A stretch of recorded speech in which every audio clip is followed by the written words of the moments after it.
Hey everyone, this is the Halifax Real Estate Podcast. My name is Jason Paul and I'm a licensed realtor at Keller Williams Select Realty in Halifax, Nova Scotia. I'm here to help you gain a better understanding of real estate in Halifax and introduce you to a wide variety of people that work in or with our industry as well. Bob Mathers and his wife made the move from Barrie, Ontario to St. Margaret's Bay, Nova Scotia back in November 2018. Coming up on the 2-year anniversary, Bob and I sit down to discuss the differences between the two provinces and so much more. Please welcome Bob Mathers. Hey Bob, how are you doing? I'm doing well. How are you? I'm good, man. So I guess we'll get right into it. How long have you been in Nova Scotia for? We moved to Nova Scotia in November 2018, so it's 2020 now. So we're coming up on 2 years. That's amazing. Congratulations. Yeah, man, it's been awesome so far. What was the move and what brought on the move? So what brought on the move was actually Melanie and I had lived in Ontario for the better part of, in my case, 40 years. Long enough. Long enough. So I've always lived in or around the same area, about a 200-kilometer radius. Yeah. And we knew that as my age gets up and she's, in her mid-30s, we knew we were going to have children at some point in time. So if we were going to make any sort of drastic move, it was going to be, around that age. We had to get that done before we actually made that move because we didn't want to disrupt anything if we had already had children. So what I did, Melanie, unbeknownst to Melanie, my wife, we came out here on vacation just to get a little break away from things. And I was treating it more like a scouting mission. Okay. So I had thought about it, and there was only 3 places on earth that I was willing to live at this point in my life, and all 3 were in Canada. One was Ontario, one was British Columbia, and the other one was Nova Scotia. Okay. So what we ended up doing is coming out here for that little scouting mission. And I was just joking at the table because Melanie we were down on the Halifax Harbourfront. Yeah.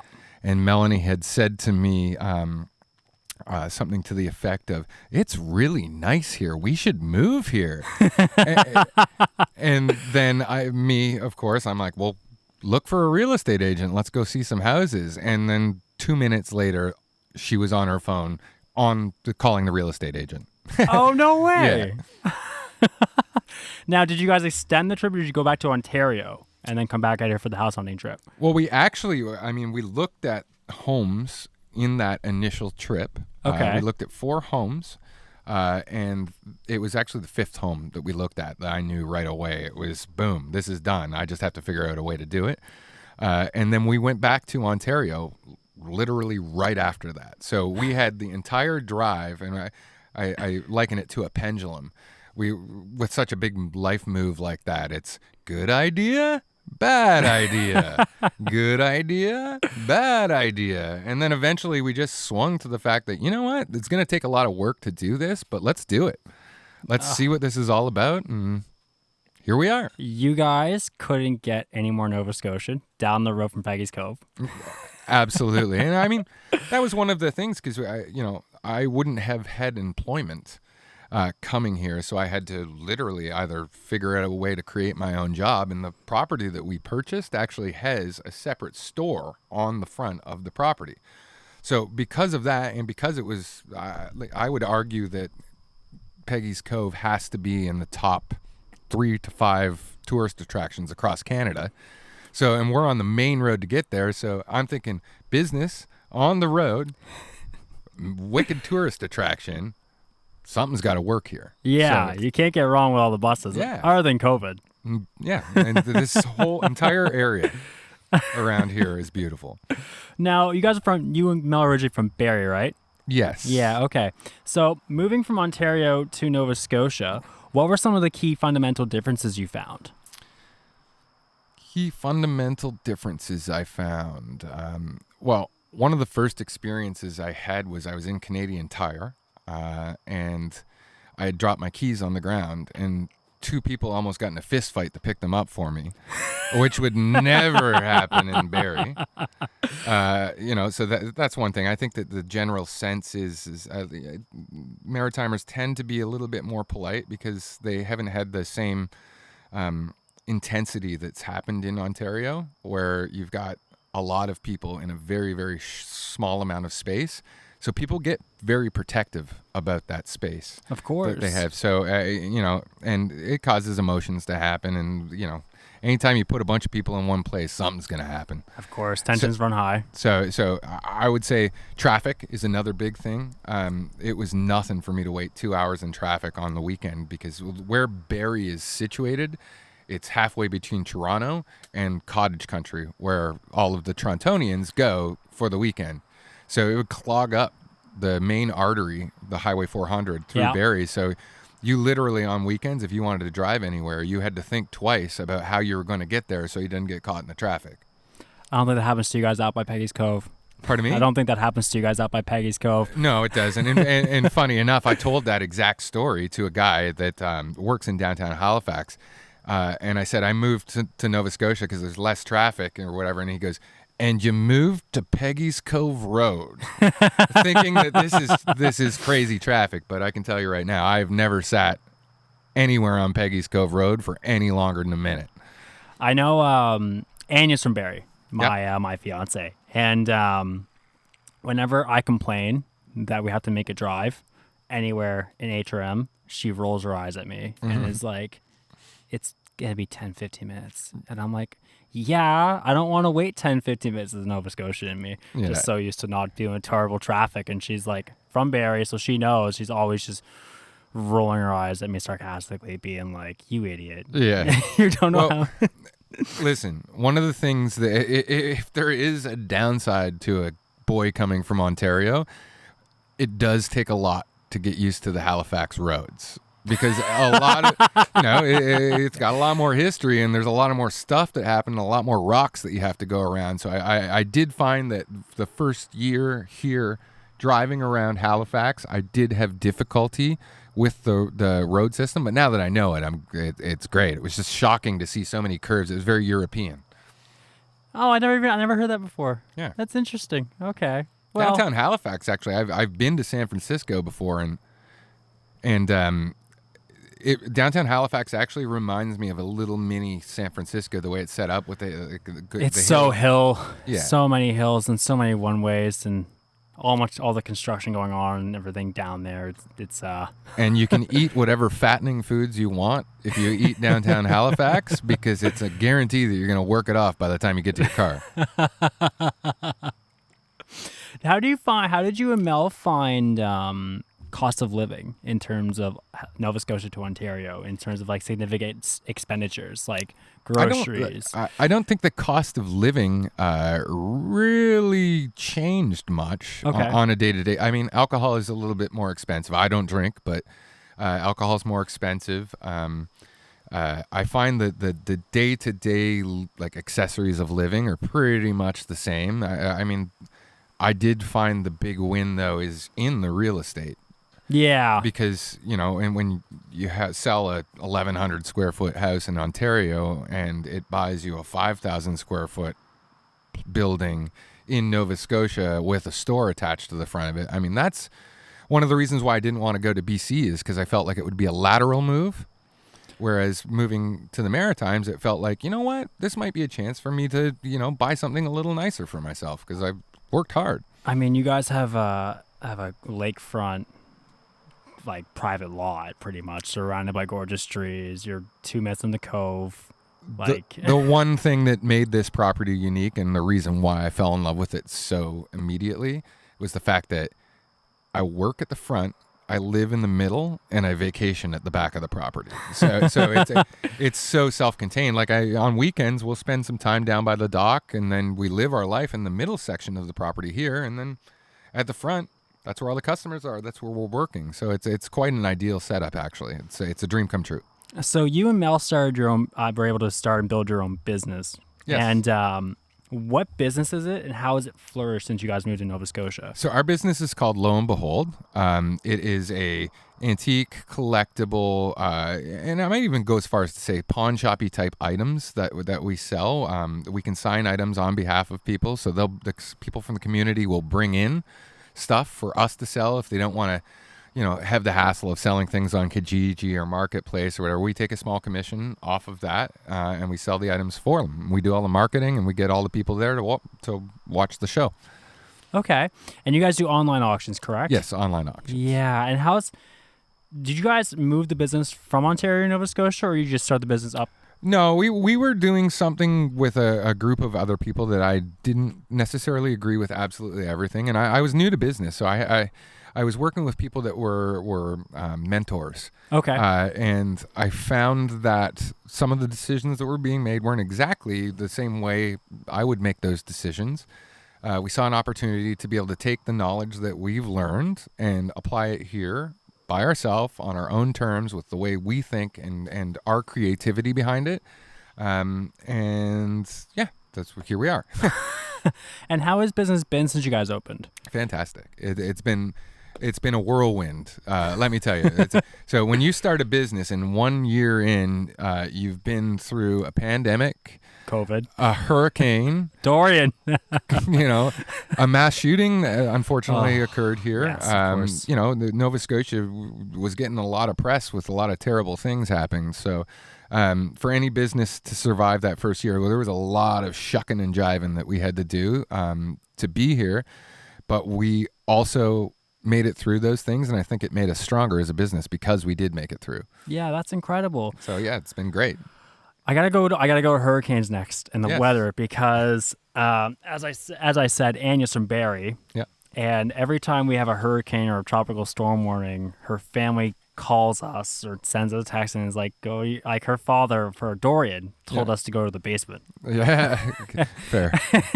Yeah, probably not the correct decision. And I remember I looked at Anya, I was like, that's where we drown. Yes. So I found in Ontario, first of all, let me get this straight. Ontario snows a lot, especially where we lived. Yeah. Here, I pulled my snowblower out of the back of the trailer when we moved here, and my neighbor literally said to me, "You're not going to need that." And I was like, "What are you talking about?" And he's like, I bought one 20 years ago and I've used it twice. So in terms of the weather, what seems to happen is that it would snow early in the morning, then it would rain for a little bit, and then it would freeze up. So it's a lot icier here. We get a lot of ice in the province. So that was getting used to. That was not easy, but once I got used to it, you just buy a proper pair of shoes instead of wearing your Converse All-Stars around, and I think you'll be fine. So in terms of hurricanes, I feel like I'm to my friends and family, I'm like a rock star, right? A hurricane comes in and it's like everyone's, "Hey, well, what's going on, man? How's it going? Are you safe? Are you okay? You okay?" I mean, I saw the first hurricane, which was Dorian, and it didn't hit us as hard as it did hit other places. It was intense, but it brings everyone together. You guys are right on the cove. I could only imagine how intense those waves were. Yeah.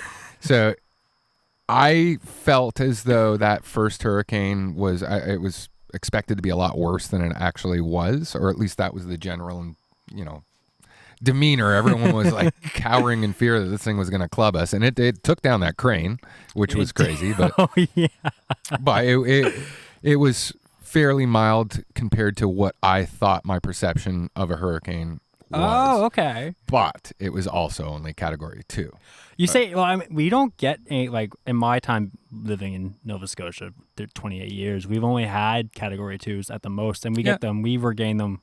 I mean, the last one was 1, which was 2003, and then Dorian 2019. Yeah. So we don't get 3, 4, 5s, and if we do, Lord have mercy. Yes, and it seems to be that the cooler temperatures of the water coming up through the Atlantic, by the time it gets here, unless it's just an absolute perfect storm of air temperature, water temperature, it's going to be hard pressed to get something that's actually going to do a lot of damage. You'll lose trees because the ground kind of gets really wet, and then when the wind blows, it tends to blow things over. But it was tame compared to what I would think of a hurricane. Would now that you and Mel have made the move, would you recommend others to follow you from Ontario to Nova Scotia? It all depends on what they're looking for out of life. Yeah. Right?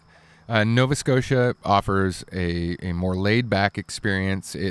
People seem to value small, independent sort of things as opposed to big corporate, like Best Buy versus Joe's Coffee Shop, right? Yeah. I found in Ontario, if you want convenience, Ontario's got every convenience you can possibly think of, but Nova Scotia's got the cool factor. So everything's handmade. It seems the person you're buying your sandwiches off of is super friendly. It's just a more authentic experience from what I have seen so far. Okay. How have you found your neighbors since moving into this little? I'm best friends with them. I'm literally best friends with 1, 2, 3, 4, 5 neighbors. That's amazing. Yes, it's awesome. That's incredible. You can't ask for better. In fact, where you're sitting right now is where they all hang out most of the time. It is a very nice backyard. Thank you. I will give you that. Nice little deck. We're outside right now, just cozy outside. Did you find a difference in terms of and whenever I hear about Ontario, I hear about cost of hydro or electric and like the bills themselves. Do you find that's a huge difference between the two? I don't nitpick with money. Okay. I'm not the type of guy that's sitting there looking at every bill, like worried about saving that every last cent. It's just not in my personality. I tend to try and make money to pay for what I've done, Yeah. which I'm lucky enough to be able to do. But I didn't really notice a huge difference in the actual cost of living my day-to-day life necessarily. Okay. Now, the one thing I did notice in terms of cost of living when I moved to Nova Scotia was actually the insurance on my car. So when I was in Barrie, my car insurance was in excess of $250 a month, which is crazy, actually, now that I think about it. And then I called my insurance company here and asked how much it was going to cost or whatever. And they're like, $750. And I'm like, $750 a month? And they're like, no, a year. $750 a year for insurance. So what I pay for insurance in 3 months in Ontario is 12 months in Nova Scotia. Now, obviously, that's based upon all of the factors that are... Yeah, all the factors in terms of driving less record. people breaking in, less people to run into, et cetera, et cetera. Yeah, of course. But I mean, that cost is obviously significant savings when you think about it at the end of the day. Absolutely. I mean, over 3 months, so basically 4 years worth of car insurance for one. Yes. So, insurance is much cheaper here. Yeah, well, that's good to know. It's also weird because COVID came and then the price of everything just skyrocketed. So I don't know what the price of beef is in Ontario right now. So it's one of those things where I didn't notice it. I mean, that's probably the best that you can ask for. Yeah. Go somewhere new. You don't know. I mean, you don't know it's a significant increase or even a significant decrease. It's just having your life shift over a couple provinces into a different lifestyle and notice no major upheaval and expenses is something you can look forward to. And there are a lot of things about Nova Scotia. I would say if I was to compare all the provinces in Canada, I would say just because of distance, first of all. Like when you go out to British Columbia or Alberta, it's a whole new set of convenience stores, a whole new set of everything. Like it's a different part of the world because Canada is so big. Whereas I feel as though there are a lot of similarities between just like the eye shot of what you see in certain places in Ontario and here. For example, I lived on Georgian Bay until I was about 20 years old. If you blindfolded me, dropped me here, and told me I was in Georgian Bay, I would believe you. So it is very similar in that capacity. Georgian Bay looks a lot like St. Margaret's Bay. Really? Yeah. Oh, that's interesting. So I found there's a lot of similarities. Okay. Especially more northern Ontario. Like once you start to get up to Haliburton, like the Canadian Shield, there's a lot of similar rock patterns and whatnot. So, what are the biggest differences you found between the two provinces? Between the two provinces, well, one, my family and friends that I lived with for 40 years aren't here. Oh, of course. So that is a bit of a difference. So getting a chance to meet a whole new group of people after you've had 40 years of experience with another group of people is always an interesting dynamic. Of course. in terms of differences, the life is way more laid back here. Like, you cannot argue it. People take things a little less seriously. But that's just because there's not as many people to compete with. Yeah. I mean, I saw a stat the other day. I think the GTA has 3 million people in it. Atlantic Canada has 2.5. Yeah. And for those of you that don't know, Atlantic Canada includes Newfoundland, PEI, New Brunswick, and Nova Scotia. Yeah, and it's not the people. It's the people from Ontario are still like all of my best friends are from Ontario. So it's not the people, it's the situation. Yeah. It's when you put anyone in a situation where it's that crowded, and I imagine there's a reason why everyone in downtown New York and Manhattan, they're going nuts. They literally scream at each other for the smallest little things, and that's because they're all packed into a small little island in the middle of the biggest city in North America. Yeah. So it's situational. Of course. And I mean, you couldn't get more remote. Well, you could, but this is awesome because this feels remote, but it's actually like 25 minutes away from everything you'd ever need. Yeah, you are only a 25-minute drive from the city. Literally. It's 25, maybe it depends on how fast you're going, but like 25 to 35 minutes. Just a little quick jaunt. I happen to have a sports car, but I do drive the speed limit, so. Really? I think you're the only Nova Scotian that doesn't drive the speed. That does drive the speed limit. Oh, that's because I'm from Ontario. I guess before we get out of here, the last thing I'll ask is, would you recommend other people make the move? Obviously, we went over this already. It has to be situational. But in terms of your experience, what you've seen, if anyone's thinking about it, what would you say to them? I currently enjoy my life far more than I did when I was living in Ontario. So if that's any indicator of whether someone else should do it, I think happiness is the most important thing. And it makes me happy living here. I actually feel like I should have been born here. Oh, that's amazing. Yeah, so. Well, Bob, thank you so much for your time. It's been an absolute pleasure. And again, good to see you. Yeah, good to see you too, dude. I'll see you soon, man. Thank you. Awesome. Thank you so much for tuning into the show. If you want to get in touch with me, you can reach me at 902-220-7357 or jason.paul@kw.com. Thanks again. Bye.